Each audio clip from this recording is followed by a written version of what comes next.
الله الرحمن الرحيم. كيف حالكم شباب؟ معاكم جيمز ديزاينر. تطورات جديدة من قبل ستيت اوف أنريل، الحدث اللي صار في شيكاغو في أمريكا. طبعا قامت بيج جيم بتحضيرات مدهشة حقيقة وجديدة، وكثير منكم بدأ يتساءل عنها وبدأ يندهش من التغيرات هذه. هل راح تأثر على الإصدارات القديمة مثل ما راح يكون لها تغيير جذري على الإصدار الجديد أنريل إنجن 6؟ هذا الحدث ألا وهو ستيت اوف أنريل يحدث تقريبا بشكل دوري كل فترة، كل ما قامت ابيك جيم ستور او انريل انجن بعمل تحديثات متطورة للإصدارات الخاصة للانريل انجن، او تحديثات تقوم بتنزيلها او امور محدثة خاصة للشركة بشكل عام تقوم بعمل ستيت اوف انريل حتى تعطيك الوضع العام والحالة العامة اللي وصل لها الانريل انجن. طبعا هذه السنة في حديث سائد عن التغيرات اللي راح تكون على أنريل إنجن 6 أو الإصدار السادس اللي راح ينزل معانا بإذن الله في نهاية سنة 27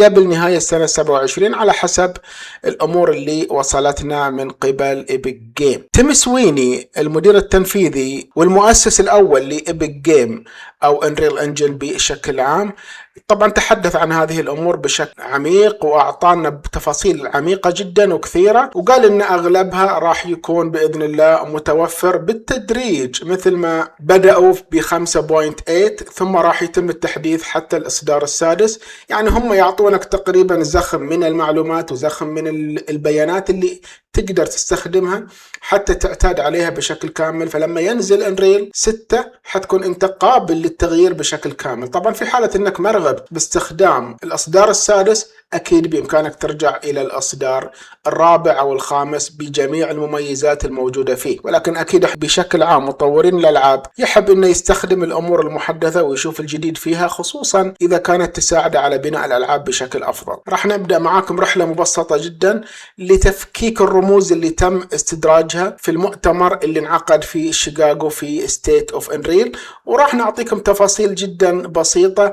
في حالة أنك رغبت لتفاصيل أعم وأشمل بإمكانك الرجوع إلى المحاضرات اللي أقيمت تقريبا من 5 أيام موجودة على موقع الانريل انجن أو على قناتهم في اليوتيوب. حتلاحظ أنه تم الحديث عن هذه الأمور بشكل مفصل وكامل. بالإضافة أني راح أترك لكم المقطع اللي تكلم عن توم سويني نهاية هذه الحلقة، حتى يعني الأشخاص اللي ما قدروا يشاهدونه حيقدرون إنهم يشاهدونه بشكل مبسط، مقارنة الكلام اللي راح نقوله بإذن الله مع الحديث اللي راح يتكلم عنه توم سويني المدير التنفيذي والمؤسس العام لشركة إبيك جيم. فأول شيء راح نتكلم عن هي لغة الفيرس. لغة الفيرس تم الحديث عنها تقريبا مع بداية سنة 2022 أو نهاية 2022، ومع دخول 2023 تم الحديث عنها برضو بشكل عميق من قبل إبيك جيم في ستيت خاص لها، وإنه راح يتم دمجها واستحضارها قبل أنريل إنجن 6.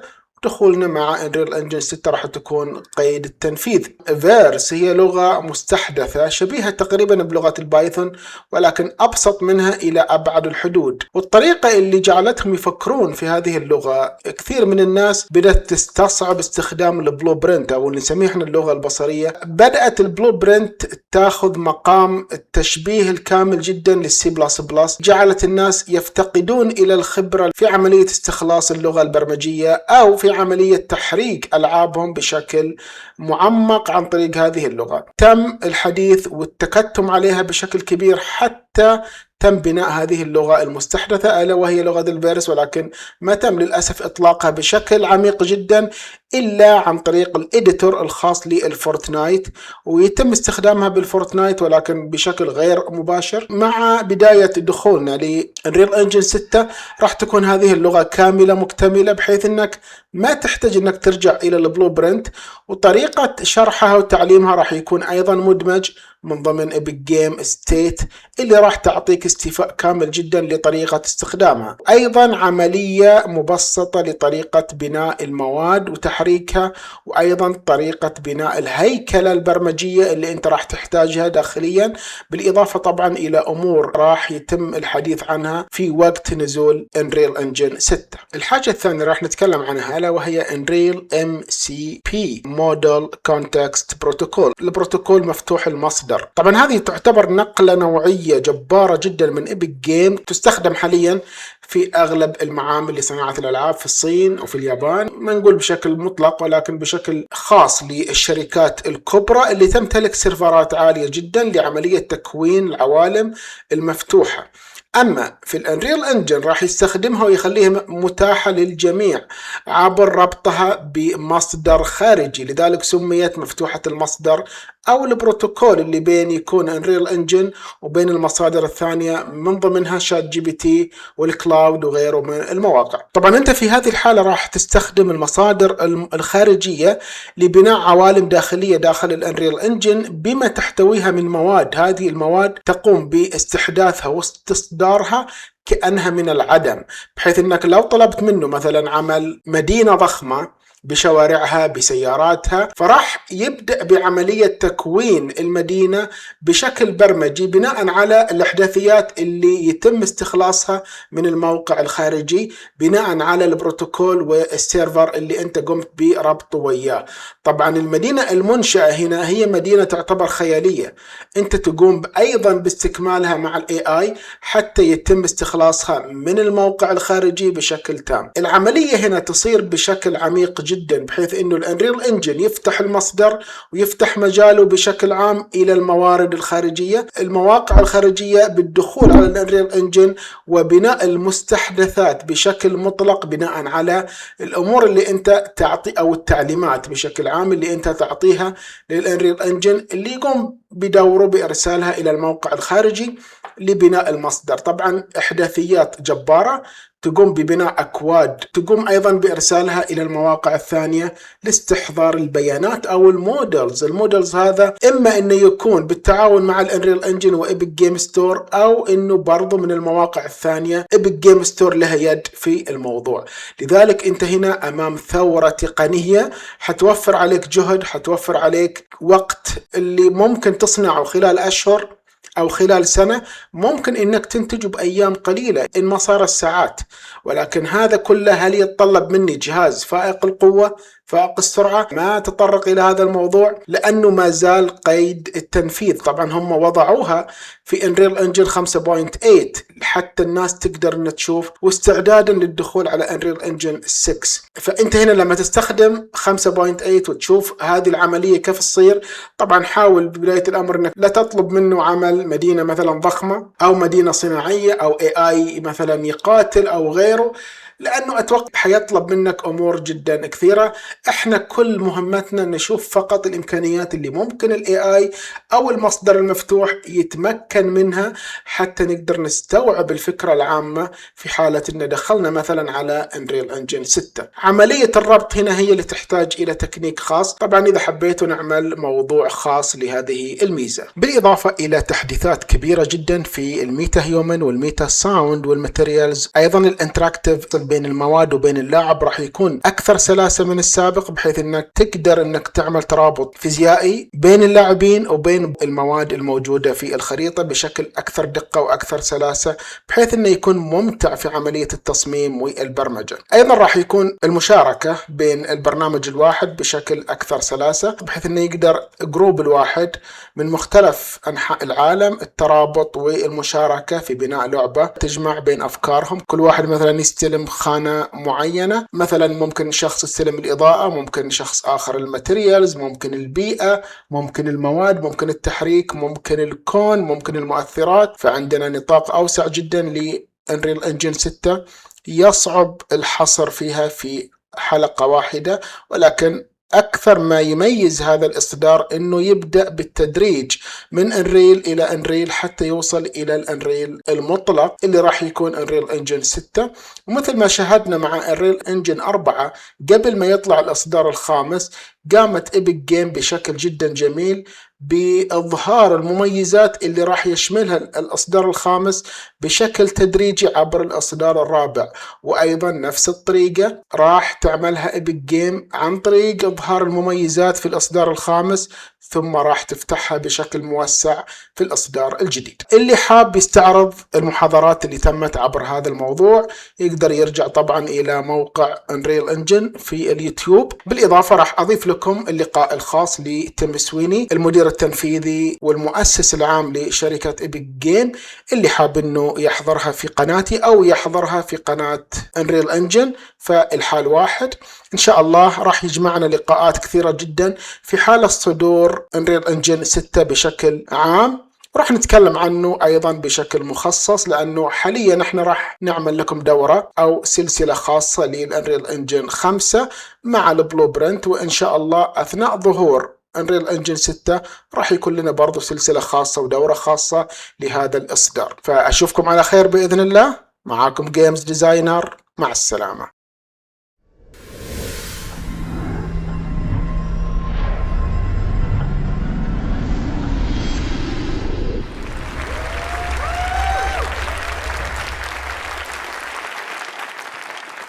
All right, at the Rocket League competitive series in Paris, we gave the world the first glimpse of Unreal Engine 6. And this is the next step in our mission, to make great games and tools and to share them with you so you can bring your ideas to life. And I'm here to talk to you about what we're building now for the future. Today, things are kind of awkward. There's actually two different ways to build stuff in Unreal. There's building Unreal Engine 5 games for standalone distribution on stores with massive AAA features. And then there's the Unreal Editor for Fortnite feature set and tool set that enables you to build a game once and then deploy it to all platforms live into Fortnite with its 80 million monthly active users. Now, each of them has some really cool, unique features, but is lacking the features of the other one. And so our big initiative to bring them together is the core of the Unreal Engine 6 effort. It's UE5 plus UEFN equals UE6 plus some more cool stuff on the way. The vision is that if you build things once the Unreal Engine 6 way, then you can have a game that you can ship everywhere, including the console stores, the PC stores, the mobile stores, and also ship live into the Fortnite ecosystem or any other Unreal Engine 6-based game ecosystem built by any other developer. Now, in prior generations, we put graphics first in leading and announcing our technology. But with the Unreal Engine 6 generation, we're focusing first and foremost on the foundations of the engine to prepare for the next generation of game development and for gaming. And the most critical change here is the move to the Verse programming language for gameplay development alongside the low-level C++ engine. And the reason for this is to enable massive scale code and content interoperability across games. Today we have a lot of content interoperability features. You go to the Fab content marketplace, you download a bunch of cool objects, you stick in your game, but then you have to wire them up and make it work yourself. In the Unreal Engine 6 generation, by having a unified set of APIs and a unified language that works everywhere, you'll be able to build smart assets that are completely portable between games and between projects and can be shared at any scale, with the potential to have millions of developers collaborating together on a shared body of work that anybody can use. Another hallmark aim for the Unreal Engine 6 generation is to enable far larger game simulations. The original Battle Royale movie in 1999 that inspired the Battle Royale genre of games, fortunately, just happened to have 100 people dropping onto an island. It's a nice coincidence because that's actually the maximum number of players our code base could support running on a single thread on a server. If they had 1,000 players, we wouldn't have been able to do it. The goal of Unreal Engine 6 is to introduce software and transactional memory technology, which Curtis Schmidt will talk more about later, in order to enable scaling of games to any amount of computers that can fit into a data center. Hundreds, thousands, potentially even millions in the future. And this is technology that's in the research lab, and the team is working very rapidly to make into a practical shipping system. Another major aim of Unreal Engine 6 is something I first talked about at the SIGGRAPH computer graphics show back in 2016. There I talked about a potential future of gaming as an open system like the web is open, in which any developer can run a server, build a game, host their own content, and the user can go anywhere they want, from place to place, bringing all of their stuff with them, and tearing down the walls and barriers that exist between games to have a completely interoperable ecosystem. And the Rocket League preview of Unreal Engine 6, if you looked at the very last frame of it, there was a little URL bar on top. The URL was verse://rocketleague.com. And we're tantalizingly close now to fully realizing this idea of an open gaming ecosystem with the ability to travel from game to game and independent developer freedom to build everything they want everywhere they go. And our aim at Epic is to work with all developers in the industry to build this system together as peers. We want a system with no overlord. We've been spending some time fighting against overlords in the industry with some amount of success. And we don't want to be the next one. Rather, we want to be a partner to every company in the industry, including all game developers and also other makers of technology and services, in order to build the best stuff and connect it all up together.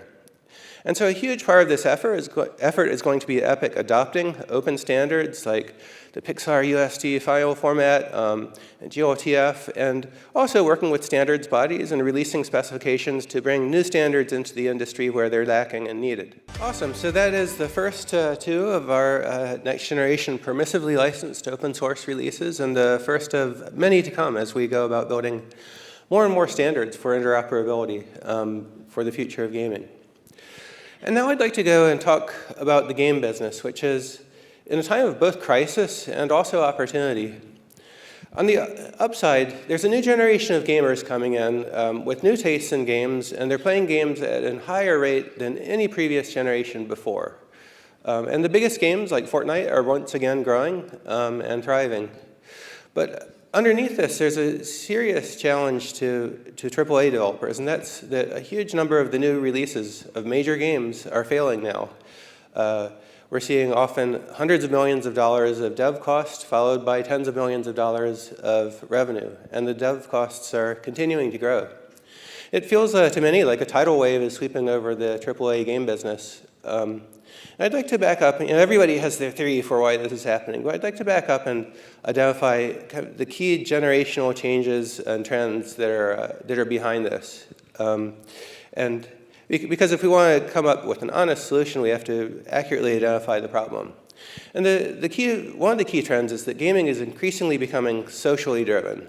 In the old days, it was you decide to play a game, you download it, you may play it by yourself or maybe play multiplayer with whatever strangers show up. Nowadays, it's much more about you getting together with your friends and then deciding what to do together online to play a game or experience. And this social increasing angle of gaming is creating a massive advantage for big games and big ecosystems because a game with a lot of players is much more likely to contain a lot of your friends, and a long-established game with a huge player base has a much easier job of retaining players than a new game has of attracting new players. Thus we've seen a lot of the major new multiplayer games not gain a sufficient community and momentum to survive, though in the past they might have. The other big change that's affecting gaming is that the economy is shifting from buying games to buying things in games.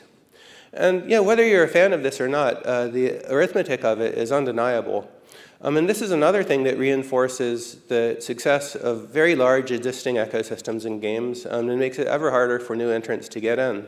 And that is if you've been playing a game for a long time and it has a huge player base, then you can buy with confidence knowing that the things you purchase will still be useful to you days, weeks, or years later.